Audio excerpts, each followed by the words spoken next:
Adisa was known as one of the most successful and influential men in the bustling town of Ijala, wealthy beyond measure and handsome to a fault. He was the epitome of charm and grace in public. People admired him not just for his financial success, but for his seemingly kind and generous nature. However, there was one aspect of his life that remained a mystery to the townsfolk: his marriage to a quiet woman named Oluchi. Oluchi came from a poor background in a remote village. She was the youngest of 5 siblings, and life had been a struggle for her family. When Adasa proposed marriage to her, it seemed like a dream come true. Her family saw it as a chance for her to escape poverty, and they eagerly gave their blessings. Little did Oluchi know that her marriage would be a prison, one where her voice would be silenced and her freedom stripped away. From the very beginning, Adasa made it clear that he was in control. He demanded respect and obedience from Oluchi, who was already timid by nature. "You will call me sir, not by my name," he told her on their wedding night. "You will ask for permission always, for everything, from what you wear to when you sleep. Do you understand?" Oluchi, overwhelmed by the grandeur of her new life and fearful of losing the only stability she had ever known, complied without question. She had grown up with little, so she was willing to endure the harshness of her husband in exchange for the security and wealth he provided. His dominance was not limited to what Oluchi wore or what she ate. He controlled every aspect of her life. He dictated where she could visit her family, what she could say, and even how she should walk. If she ever dared to question his opinion, he would remind her of her humble beginnings.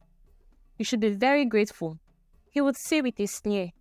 "If it weren't for me, you'll still be in that mud hut with nothing." But Oluchi wasn't the only one who suffered under his control. He ensured that her family was kept at a distance, afraid that they might influence her to rebel against him. When they visit, he found ways to humiliate them until they eventually stopped coming altogether. Oluchi was isolated, with no one to turn to. In public, however, Adisa was a very different man. He was known for his generosity and kindness, often helping those in need and hosting lavish parties for his friends and colleagues. Everyone in Ijala adored him, and they pitied Oluchi, assuming her quiet demeanor was due to her shyness rather than the result of years of oppression. But beneath the surface, Oluchi's spirit was slowly dying. She had once been a lively girl with dreams and aspirations, but marriage had turned her into a shadow of herself. The townfolk admired her husband, not knowing the monster he was behind closed doors. As the years passed, Oluchi learned to live with her sorrow. She had no choice but to endure. For where would she go if she left? Who would believe her if she told the truth? The people of Ijala only saw the charming and generous man she called her husband, not the tyrant who ruled her life with an iron fist. 2 years into their marriage, she discovered that she was pregnant. The news filled her with a mix of fear and hope. Perhaps a child would soften her husband's heart. Maybe he would finally see her as more than just his possession. She gathered the courage to tell him one evening after dinner. "Sir, I have news," she said, her voice trembling. "I am carrying our child." Adisa looked at her with a cold, calculating eyes. "Are you sure?" he asked, his tone devoid of any warmth. Oluchi nodded, hoping for a kind word or a smile. But instead of joy, Adisa's face twisted with a scowl "You would continue with your duties as usual," he ordered. "There will be no slacking because of this." As the months passed, Adisa's treatment of Oluchi grew harsher. He seemed to resent the pregnancy, as if it were an inconvenience to him.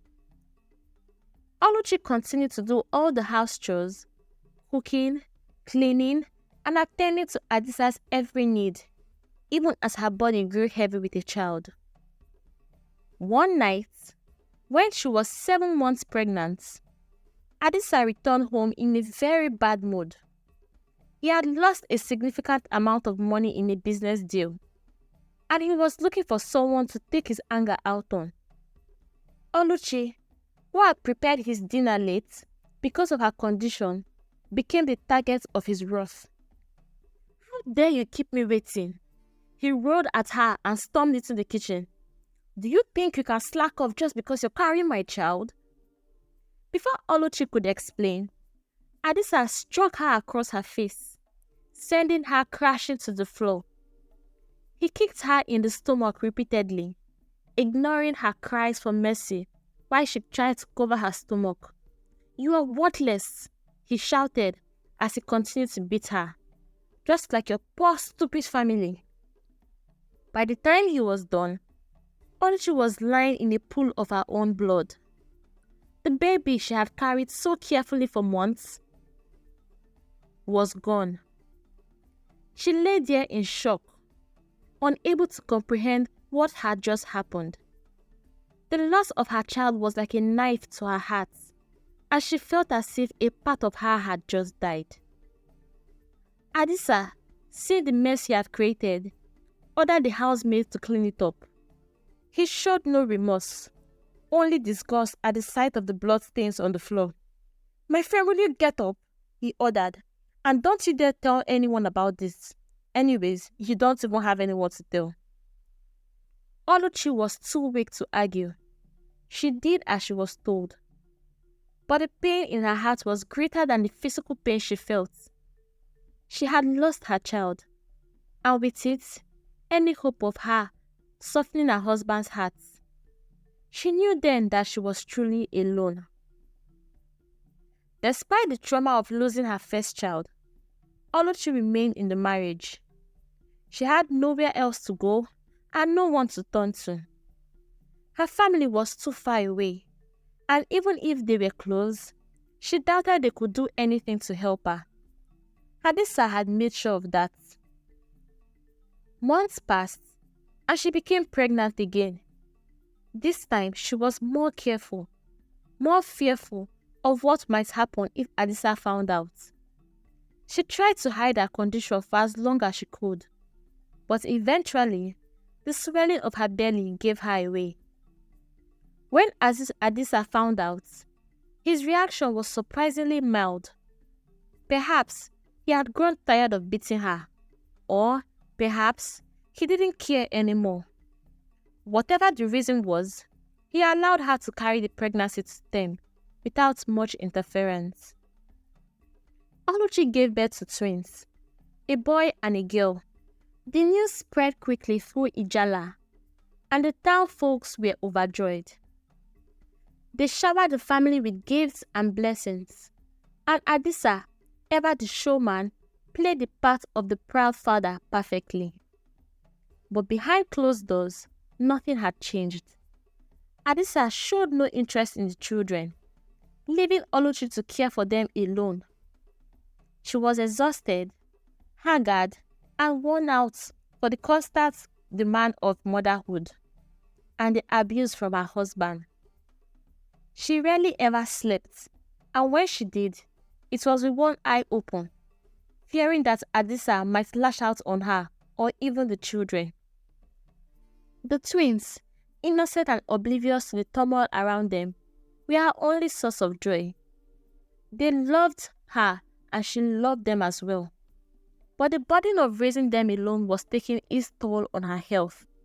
Her once beautiful face had grown gaunt, and her eyes were filled with a deep sadness that no one seemed to notice. Adisa, meanwhile, continued to live his life as if nothing had changed. He went to work, attended social events, and entertained guests at their home. To the outside world, he was a devoted husband and father, but Oluchi knew the truth. He was a monster who cared for no one but himself. One evening, after putting the twins to bed, Oluchi sat alone in the dark, contemplating her life. She had given everything to this marriage: her youth, her health, her dignity. And what has she gained in return? Nothing but pain and suffering. She thought about leaving, but where would she go? Adisa had made sure that she had no support system, no one to turn to in times of need. And what about the twins? She couldn't leave them behind. But how could she care for them on her own? As she sat there lost in thoughts, a sudden realization hit her. She didn't have to stay. She didn't have to endure this abuse any longer. She had the power to change her circumstance, to take control of her life and the lives of her children. But it will require strength.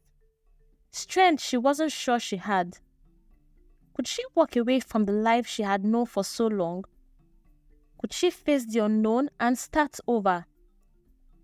As the thoughts entered her mind, Oluchi made a decision. She would wait. She would bid her time until the right moment came. And when it did, she would leave, taking the twins with her. She would find a way to survive, to build a new life for herself and her children. And when that moment came, she would show Adisa that he no longer had any power over her. She would walk away, leaving him to face the consequences of his action. That was her plan. Time passed, and Adisa's health began to decline. It started with small ailments, a cough that wouldn't go away, a headache that came and went, and a general feeling of weakness. At first, he dismissed these symptoms as though nothing more than stress. But as they worsened, he couldn't ignore them any longer. Reluctantly, he went to the hospital for a checkup. The doctors ran several tests and delivered the news that no one wanted to hear. He was suffering from a serious illness that required immediate treatment. It was a blow to his pride, but even more, it was a blow to the control over his own life. As the illness progressed, Adisa became bedridden. He could no longer go to work, attend social events, or entertain guests. He was forced to rely on Oluchi for everything: feeding, bathing, and even turning him to bed. For Oluchi, it was a strange twist of fate. The man who had once dominated every aspect of her life was now completely dependent on her. She could see the fear in his eyes, the realization that he was no longer in charge. He was terrified of what the future held, and for the first time, he was forced to confront the consequences of his actions. One evening, as Oluchi was feeding him, Adisa grabbed her hand. His grip was weak, but she could feel the desperation in his touch. "Oluchi," he said, his voice barely audible. "Please forgive me. I know I've done terrible things to you. I've treated you worse than an animal, and I regret it. But please, don't leave me. I need you now more than ever." Oluchi looked at him, her expression unreadable. She could see the pain in his eyes, the fear that he would die alone. A part of her wanted to forgive him, to be the dutiful wife he had always demanded her to be. But another part of her, the part that had suffered in silence for years, couldn't forget the pain he had caused her. "I'll bring you some water," she said quietly, and stood up, leaving the room. Adisa watched her leave, his heart pounding in his chest. He knew she was slipping away from him, and there was nothing he could do to stop it. The fear of dying alone had consumed him, and he called out her name, hoping she would come back. But she didn't. She went to the twins' room, where they were sleeping peacefully. She sat by their beds, watching them breathe, and tears filled her eyes. She had given everything to this marriage, and now, when she finally had the chance to take control of her life, she didn't know if she had the strength to do it. The next morning, as the sun rose, Oluchi made her decision. She couldn't stay any longer. She had to leave, for her sake and for the sake of her children, and so she packed a small bag, taking only the things she needed for her and her twins. "We are going on a trip," she whispered to them, her voice trembling. "We'll be leaving early, so we don't have to wake your father." The twins, still half asleep, nodded and followed her to the door. As she stepped outside, Oluchi took one last look at the house, and she turned away. It was a place filled with pain and sorrow, but it was also the place where her children were born. With a deep breath, she turned away and walked towards the road, the twins holding her hands. She didn't know where she was going, but she knew she had to keep moving. She couldn't let Adisa control her life any longer. As the sun rose higher in the sky, Oluchi knew that she had made the right decision. She had finally found the strength to walk away from the man who had caused her so much pain, and she was determined to build a life for herself and her children. Oluchi found a small village where she could stay with her children. The villagers were kind, offering her food and shelter in exchange for work. As the days turned into weeks, she began to rebuild her life. She found strength in her work, in the love of her children, and in the knowledge that she had finally taken control of her life. She was no longer a prisoner in her own home, and for the first time in years, she felt a sense of peace. But Adisa had never left her thoughts. She always wondered what he was doing, if he had found someone to take care of him, or if he was still lying in that bed, waiting for her to come back. She felt a pang of guilt, but it was quickly replaced by anger. He had brought this upon himself, and she had no obligation to return to him. One day, as Oluchi was working in the fields, a stranger arrived in the village. He was a messenger sent by Adisa's family to find her. He told her that Adisa was gravely ill and that he had been asking for her. "Tell him that I cannot come," she said quietly. "Tell him that I have forgiven him, but I can't be with him." The messenger nodded, and understanding the weight of her decision, he left without another word, leaving Oluchi standing alone, the weight of her choice pressing down on her. That night, as she lay in bed by the twins' side, Oluchi felt a sense of peace. She had finally let go of her past, of the pain and suffering that had held her captive for so long. And as she drifted off to sleep, she knew that she had finally found her freedom. She had walked away from a man who had caused her so much pain, and she had found the strength to rebuild a life for herself and her children. She was no longer a prisoner, but a survivor, and she was determined to make the most of her second chance at life. News of Adisa's death came a few weeks later. Oluchi received the message with a mixture of relief and sadness. It was the end of a chapter in her life, one filled with pain and suffering, but also with the strength she had never knew she possessed.